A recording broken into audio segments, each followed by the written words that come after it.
आजकाल दोघं पण नोकरी करतात. दोघांना शिक्षण चांगलं असतंय त्यामुळं जॉब मिळू शकतोय.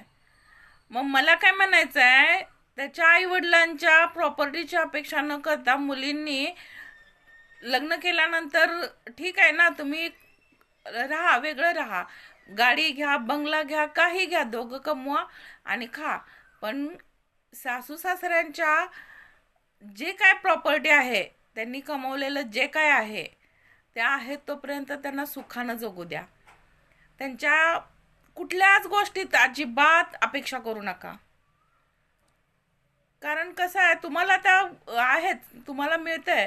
तुम्ही म्हणताय ना आम्ही शिकलोय, आम्ही नोकरी करतोय, मग घरात पण काम करायचं काय, करू नका. पण तुमचा नवरा आणि तुम्ही ह्या दोघांचं तर करा. कारण ते तर करायला लागणार आहे. नाहीतर मग तुम्ही कामाला जाताय त्यातनं कामवाली ठेवा, तो तुमचा प्रश्न आहे. पण घरातली सगळी कामं सासूनं करावी अशी अपेक्षा करणं बिलकुल चुकीचं आहे. कारण आजपर्यंत तिनं खूप कष्ट केलेलं असते. आणि हा जो तुमचा नवरा आत्ता मोठा झालाय की नाही, पोटाला चिमटे काढून वेळ प्रसंगी काही करून त्यांनी इथपर्यंत मोठं केलेलं असतंय. आता तुम्ही म्हणाल आमच्या आई वडिलांनी केलंय, ठीक आहे, मला मान्य आहे. मुलींच्या आई वडिलांनी पण तितकंच तुम्हाला सांभाळायला आणि मोठं करायला कष्ट घेतलेलं असतं. मुलींना काही वेगळं कष्ट लागत नाहीत, मान्य आहे मला. पण तुम्ही तुमच्या आई वडिलांना बघा. सासू सासऱ्यांपासून लांब राहिलात तरी तुमच्या आई वडिलांना बघा. पण सासूखंड कामाची अजिबात अपेक्षा ठेवू नका. आणि तुम्ही जे काय सगळीकडे सांगता का नाही, माझे सासू सासरे म्हणजे असे आहेत, त्यांनी मग आम्हाला काही दिलंच नाही, आम्हाला हाकलून लावलं. अरे तुम्हाला नको आहे ना त्यांची जबाबदारी, मग ते का ठेवून घेतील त्यांच्या घरात? जर जबाबदारी घेतली तर तुम्ही त्यांच्या घरात राहू शकता, नाही घेतली तर. आणि तुमचं कसं झालंय माहितीये काय, तुम्हाला प्रॉपर्टी वगैरे ह्याच्या बाबतीत जो नवरा आहे तो पाहिजे रावणासारखा, म्हणजे गडगंज संपत्तीवाला. आणि म्हणजे नवऱ्याकडं अपेक्षा काय आहे, त्यानं वागावं रामासारखं. संपत्तीच्या बाबतीत तो रावणासारखा गडगंज संपत्तीवाला आणि वागायला रामासारखा. आणि सीतेसारखा वनवास तेवढा काय तुम्हाला नको आहे. हेच आजकाल कलियुगात फरक आहे. त्यामुळं खूप जास्त घरात भांडण होतात, तंटा होतात. समजून घ्यायची वृत्ती राहिलेली नाही. सासू सासऱ्यांना, घरच्यांना, कुटुंबाला, कुटुंबात राहायचं हे आजकाल तरुण पिढीला माहीत नाही.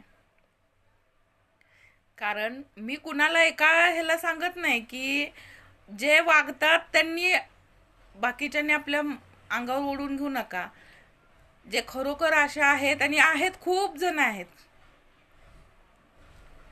कमेंटमध्ये सांगतीलच सगळे हो बरोबर आहे म्हणून. कारण आजकाल कलियुगात मुलींच्या ह्याच अपेक्षा आहेत, मुलींच्या आईंच्या पण ह्याच अपेक्षा आहेत की माझी मुलगी आणि नवरा बास. तिच्या घरच्यांनी अजिबात मध्ये ढवळाढवळ करायची नाही, बास. पण सुनेच्या बाबतीत पण हाच नियम लागू होतो बरं का. जर तुमच्या मुलगीला जर लागू होतो तर तोच नियम सुनेच्या बाबतीत पण लागू होतो. सून पण म्हणू शकते मी आणि माझा नवरा. हे प्रत्येक मुलीच्या आईनं विचार करायला पाहिजे आजकाल. त्यामुळं तरी हे जे काय आपल्या परंपरा रीतिरिवाज नष्ट होत चाललेत, हे ह्याच्यामुळंच होत चाललेत. कारण शिकलेले आहेत, शिका, मोठं व्हा. मुली काहीतरी करतात, आनंदच आहे. पण आपली जबाबदारी, कर्तव्य हे आपण जे एका रूढी करून दुसऱ्या रूढीकडं हस्तांतर होतंय, दिलं जातंय, त्यावेळी त्या जबाबदाऱ्या घेणार कोण? ती जबाबदारी आपल्यालाच खांद्यावर घ्यायची असते. आणि सासू सासरे नको म्हटल्यानंतर तुमची मुलं हे सगळं बघत असतात. तुमची मुलं उद्या तेच करणार जे तुम्ही केलं आहे. आहेत चांगल्या मुली, ज्या मुली सासू सासऱ्यांना सांभाळतात त्या अशा घरात आलेल्या असतात जिच्या आईनं तिच्या आजी आजोबांना सांभाळलेलं असतं. तीच मुलगी पुढं जाऊन आपल्या सासू सासऱ्यांना, कुटुंबाला समजून घेते. सहमत असाल तर लाईक करा, व्हिडिओला जास्तीत जास्त शेअर करा. त्या मुलींपर्यंत पोचवा ज्या मुली सासू सासरे नको म्हणतात. वाईट कुणीच नसतं. तुमच्या आई पण वाईट नाहीत, सासवा पण वाईट नाहीत. फक्त वेळ आणि परिस्थिती ह्या दोन्हीमधलं जे गॅप असतं, तुम्ही तुमच्या घरी जसं वागलाय तसं तुम्हाला सासूच्या घरी पण वागता येईल. पण सासूला तुम्ही तसं समजून घ्या. आई समजून राहावा. आई तुम्हाला रागवते तेव्हा तुम्हाला राग येत नाही. सासू रागवते तेव्हा तुमचा आवाज चढतो. त्यावेळी वाईट वाटतं. त्यावेळी वाटतं सासू आगाव आहे. आणि आईनं रागवलं तर ती चांगल्यासाठी रागवते. हा फरक जेव्हा मिटेल तेव्हाच कळेल की बाबा दोघी पण आपापल्या जागी बरोबर असतात.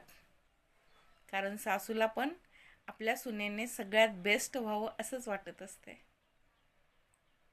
तर व्हिडिओला जास्तीत जास्त शेअर करा, लाईक करा आणि चॅनलला सबस्क्राईब करा.